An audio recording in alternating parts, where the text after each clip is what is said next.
Hello friends, welcome to movie meter. और आज के वीडियो में हम बात करेंगे ट्रिमर्स मूवी के पार्ट 1 की। इस तरह की वीडियो बनाने में काफी वक्त और मेहनत लगती है, तो अगर आप मुझे सपोर्ट करना चाहते हैं तो इस चैनल को सब्सक्राइब कीजिए और साथ में बेल आइकॉन पर प्रेस कीजिए, जिससे मेरी अगली सभी वीडियो की नोटिफिकेशन आपको मिल सके।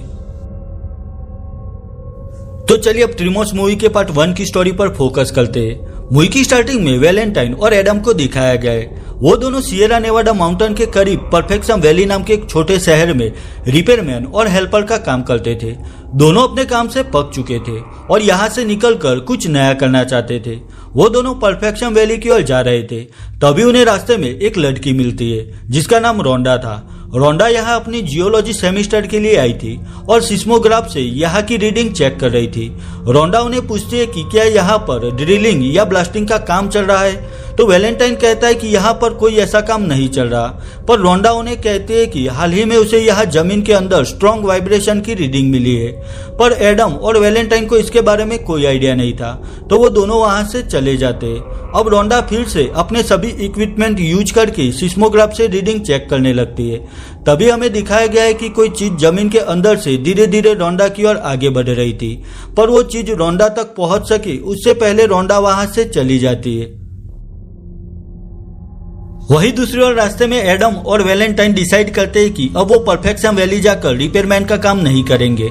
दोनों तय करते हैं कि पास ही के एक बिक्सबी नाम के शहर में जाकर वो एक नई शुरुआत करेंगे। आखिर वो दोनों बिक्सबी शहर की ओर रवाना होते। दोनों बिक्सबी शहर की ओर आगे बढ़ रहे थे, तभी उन्हें रास्ते में एक ऊंचे टावर पर एक शख्स दिखाई देता है। उसे देखकर एडम कहता है कि यह परफेक्शन वैली का एडगर नाम का शख्स है, जो हमेशा शराब पीकर इधर उधर घूमता रहता है। अब वैलेंटाइन एडगर को नीचे उतारने के लिए उसके पास जाकर देखता है तो वहां एडगर ऑलरेडी मर चुका था।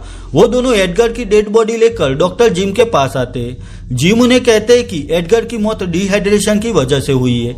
यह सुनकर वैलेंटाइन और एडम को अजीब लगता है कि आखिर एडगर प्यासा था तो वो टावर से नीचे क्यों नहीं आया। जिम भी कहते हैं कि कोई भी शख्स 3 या 4 दिन तक भूखा और प्यासा रहे तो ही डिहाइड्रेशन से वो मरता है, यानी कि एडगर भी 3 या 4 दिन तक उसी टावर पर भूखा और प्यासा रहा होगा, जिससे उसकी मौत हो गई।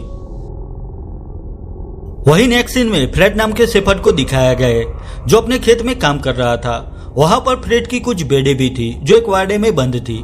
वहां अचानक से फ्रेड को कोई आवाज सुनाई देती है, तो वो वहीं पर रुक जाता है, पर तभी कोई चीज उसे जमीन में खींचकर ले जाती है।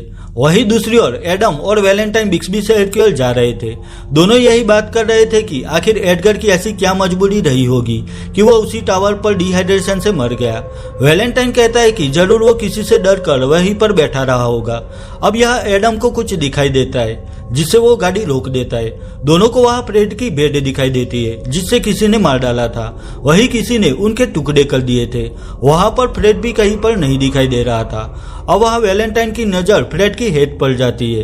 वैलेंटाइन जैसे वो हेड उठाता है तो उसे वहां पर फ्रेड की डेड बॉडी दिखाई देती है। फ्रेड की ऐसी हालत देखकर दोनों के होश उड़ जाते हैं। वो दोनों वहां से वापस परफेक्शन वैली की ओर सबको वार्न करने के लिए निकलते हैं। उन दोनों को यही लग रहा था कि यह किसी सीरियल किलर का काम है। रास्ते में उन्हें 2 कंस्ट्रक्शन वर्कर मिलते हैं जो वहां पर ड्रिलिंग का काम कर रहे थे।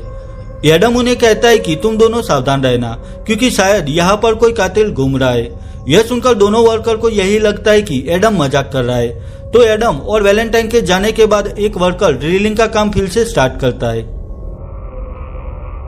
अब यहाँ ड्रिलिंग करते वक्त जमीन से अचानक खून निकलने लगता है, यानी कि वो ड्रिल मशीन जमीन के अंदर किसी जानवर की बॉडी में घुस गई थी। यहाँ पर वो ड्रिल मशीन अपने आप खींची चली जाती है। वही उस वर्कर का पैर भी मशीन के केबल में फंस जाता है, जिससे वो भी मशीन के साथ खींचा चला जाता है। उसे देखकर दूसरा वर्कर भी उसे बचाने की कोशिश करता है, पर वो जानवर उन दोनों वर्कर को खत्म कर देता है और वहां पर बड़े पत्थर नीचे गिरने लगते हैं। वही एडम और वैलेंटाइन परफेक्शन वैली में मिस्टर चैंग के ग्रोसरी शॉप में आते हैं। वो वहां से कॉल करके पुलिस को बुलाना चाहते थे, पर चैंग का फोन कई दिनों से डेड था, तो वो दोनों फिर से बिक्सबी शहर की ओर निकलते हैं, जिससे वो वहां जाकर पुलिस को इन्फॉर्म कर सके। पर जैसे वो बीच रास्ते में पहुंचते हैं, उन्हें वहां पर बहुत सारे पत्थर पड़े हुए दिखाई देते हैं, जिससे बिक्सबी जाने का रास्ता कंप्लीट ब्लॉक हो चुका था। वही उन्हें वहां पर एक वर्कर का खून और मांस दिखाई देता है। यह सब देखकर वो डर जाते। अब यहाँ से वो दोनों वापस परफेक्शन वैली की ओर निकलते। वापस आकर वो सबको कहते हैं कि आगे रास्ता ब्लॉक हो चुका है। उसी वक्त बर्ट नाम के शख्स की नजर एडम की कार पर जाती है। वो सब देखते हैं कि कार के पीछे कोई अजीब सा क्रीचर फंसा हुआ था। वो क्रीचर मर चुका था, यानी कि वहां इस जानवर ने एडम और वैलेंटाइन पर भी हमला करने की कोशिश की होगी, पर कार के पीछे फंस जाने की वजह से वो मर गया होगा। कोई समझ नहीं पाता कि आखिर यह कौन सा जानवर था। वही दूसरी ओर डॉक्टर जिम और उनकी वाइफ को दिखाया गया है, जो अपनी वैनिटी वैन लेकर वैगन स्टेशन के पास रुके हुए थे। वहां उन्हें कोई आवाज सुनाई देती है। वो देखते हैं कि जमीन में खड्डा हो गया था। वही उन्हें वहां कोई अजीब सी स्मेल भी आ रही थी। यह देखकर वो दोनों डर जाते और वहां से निकलने की तैयारी करते। पर तभी अचानक जमीन के अंदर से कोई जानवर डॉक्टर जिम को पकड़ लेता है। यह जिम की वाइफ उन्हें बचाने की कोशिश करती है, पर आखिर वो जानवर जिम को जमीन के अंदर खींचकर ले जाता है। अब जिम की वाइफ वहां से भागते हुए अपनी कार में आ जाती है। यह कार में म्यूजिक ऑन था और शायद आवाज की वजह से वो जानवर कार के पास आकर पूरी कार को धीरे धीरे जमीन के अंदर खींचने लगता है। जिम की वाइफ भी अब यहाँ पर फंस चुकी थी। आखिर वो जानवर पूरी कार जमीन के अंदर खींच लेता है। वही दूसरी ओर सब लोग चैंग की शॉप पर इकट्ठा हुए थे। यहाँ बर्ट सबको कहता है कि हमें अब सावधान रहना होगा। वो कहता है कि किसी तरह बिक्सबी जाकर किसी को मदद के लिए यहाँ पर बुलाना होगा। अब रास्ता ब्लॉक होने की वजह से वहाँ कार लेकर नहीं जा सकते थे, पर चैंग के पास घोड़े थे और घोड़े लेकर पहाड़ी के रास्ते से बिक्सबी जा सकते थे। तो यहाँ एडम और वैलेंटाइन घोड़े लेकर बिक्सबी जाने के लिए रेडी हो जाते। यहाँ बर्ट और उसकी वाइफ हेदर सेफ्टी के लिए उन्हें गन्स देते। आखिर एडम और वैलेंटाइन बिक्सबी शहर की ओर रवाना होते। वो दोनों रास्ते में वैगन स्टेशन पर डॉक्टर जिम को वार्न करने के लिए आते, पर उन्हें कहीं पर भी जिम और उनकी वाइफ नहीं दिखाई देती। यहाँ उन्हें म्यूजिक की आवाज सुनाई देती है, जो जमीन के अंदर से आ रही थी। जैसे वो वहाँ मिट्टी हटाते तो उन्हें डॉक्टर जिम की कार जमीन के अंदर धसी हुई दिखाई देती है। यह देखकर वो दोनों समझ जाते हैं कि इन दोनों को भी जरूर उस जानवर ने मार डाला होगा। यह सब देखकर वो दोनों घोड़े लेकर वहां से निकलते, पर थोड़ा आगे जाने पर घोड़े किसी से डरकर वहीं पर रुक जाते। यहाँ एडम और वैलेंटाइन घोड़े पर से नीचे गिर जाते। वही वो जानवर उनके घोड़े पर हमला करता है। यहाँ वैलेंटाइन घोड़े को बचाने के लिए उस जानवर पर गोली चलाता है, पर तभी वहां पर गोली की आवाज सुनकर एक बड़ा क्रीचर जमीन से बाहर आता है। वही उसके मुंह से लंबे टेंटेकल्स निकल रहे थे, जो सांप जैसे लग रहे थे। यहाँ इतने बड़े क्रीचर को देखकर एडम और वैलेंटाइन अपनी जान बचाकर वहां से भागते। वो जानवर भी जमीन के अंदर से उनके पीछे लग जाता है। आगे कंक्रीट की दीवार थी, तो एडम और वैलेंटाइन जंप लगाते। वही वो क्रीचर भी जमीन के अंदर से उस कंक्रीट की दीवार से टकरा जाता है। यहाँ पर वो क्रीचर मर चुका था। दोनों खुश हो जाते क्योंकि वो क्रीचर मर चुका था। वहां पर रोंडा भी आ चुकी थी। तीनों मिलकर उस जानवर को करीब से देखते। उस जानवर को देखने से वो समझ जाते कि वो अपने सांप जैसे टेंटेकल से अपने शिकार को पकड़कर उसे जिंदा निगल जाता था। वही वो जानवर काफी बड़ा था। यह जानवर जमीन में स्पीड से चलता था और इसी वजह से रोंडा को स्ट्रॉन्ग वाइब्रेशन की रीडिंग मिलती थी। यहाँ रोंडा एडम और वैलेंटाइन से कहती है कि उसे रीडिंग अलग अलग जगह से मिली थी, यानी कि अब भी ऐसे 3 क्रीचर और हो सकते। आखिर वो तीनों यहाँ से सेफ जगह जाने की तैयारी करते हैं। रोंडा अपने इक्विपमेंट लेने के लिए आगे बढ़ती है, पर तभी उसे फिर से सिस्मोग्राफ पर वाइब्रेशन की रीडिंग मिलती है, यानी कि वो जानवर उनके करीब था। यह देखकर वो तीनों भागते हुए एक बड़े पत्थर पर आ जाते। वो जानवर भी उनके पीछे था, पर उस पत्थर की वजह से वो उन पर हमला नहीं कर सकता था। वही रोंडा की कार वहां से थोड़ा ही दूर थी, पर वो वहां पर नहीं पहुंच सकते थे, क्योंकि जरा सी भी आवाज होने पर वो जानवर हमला करता था। काफी देर तक वहां इंतजार करने के बाद वैलेंटाइन एक लकड़ी से आवाज करके चेक करने की कोशिश करता है कि वो जानवर वहां पर है या नहीं, पर उसी वक्त वो जानवर लकड़ी जमीन के अंदर खींच लेता है, यानी कि वो तीनों वहां पर फंस चुके थे। आखिर वहां रोंडा को एक सॉल्यूशन मिलता है। वो तीनों लंबी लकड़ी के सहारे पोल वोल्ट करके एक पत्थर से दूसरे पत्थर पर पहुंच जाते। ऐसा करते हुए वो तीनों आखिर रोंडा की कार तक पहुंच जाते। रोंडा की कार पर भी वो जानवर अपने टेंटेकल से हमला करता है, पर तीनों वहां से बच निकलते। आखिर वो तीनों वापस परफेक्शन वैली में चैंग की शॉप पर आते। वैलेंटाइन सबको उस जानवर के बारे में बताता है। वो कहता है कि यह जानवर आवाज होने पर हमला करता है और उसके सांप जैसे टेंटेकल अपने शिकार को पकड़ लेते और वो जानवर शिकार को निकल जाता है। अब वहां पर उन्हें बाहर से कोई आवाज सुनाई देती है। वो देखते हैं कि बाहर मिंडी नाम की छोटी लड़की अपने खिलौने से खेल रही थी और उसकी आवाज से वो जानवर भी मिंडी की ओर आगे बढ़ रहा था। पर उसी वक्त राइट टाइम पर वहां पर वैलेंटाइन पहुंच जाता है और मिंडी को बचा लेता है। पर वहां दूसरा जानवर आकर रोंडा के पीछे लग जाता है। रोंडा वहां से भाग रही थी पर आगे एक तार में उसका पैर फंस जाता है और वो नीचे गिर जाती है। रोंडा वहां से निकलने की कोशिश करती है पर उसका पैर बुरी तरह से वहां पर फंस चुका था। पर आखिर में वहां वैलेंटाइन आकर रोंडा को वहां से छुड़ा लेता है और वो दोनों वहां से भागते हुए चैंग की शॉप में आ जाते हैं। पर वहां पर फ्रीजर मशीन स्टार्ट होकर आवाज करने लगती है। चैंग मशीन को बंद करने की कोशिश करता है पर उसी वक्त वो जानवर लकड़ी का फ्लोर तोड़कर वहां पर आ जाता है और चैंग को पकड़ लेता है। यहाँ वैलेंटाइन और एडम चैंग को बचाने की कोशिश करते हैं पर वो जानवर चैंग को खींचकर ले जाता है। दूसरा जानवर भी फ्लोर तोड़कर शॉप के अंदर आ चुका था।